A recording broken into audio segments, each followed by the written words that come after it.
Meaning of haruspex.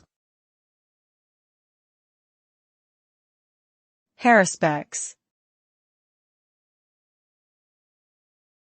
Haruspex. Haruspex.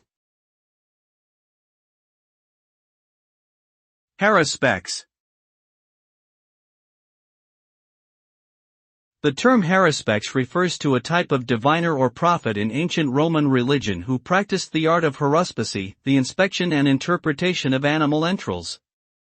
The haruspex would examine the patterns, textures, and colors of the organs in order to forecast future events or gain insight into current circumstances.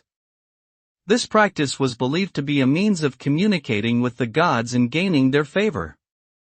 However, in modern times, haruspicy is generally regarded as a form of superstition rather than a legitimate means of divination.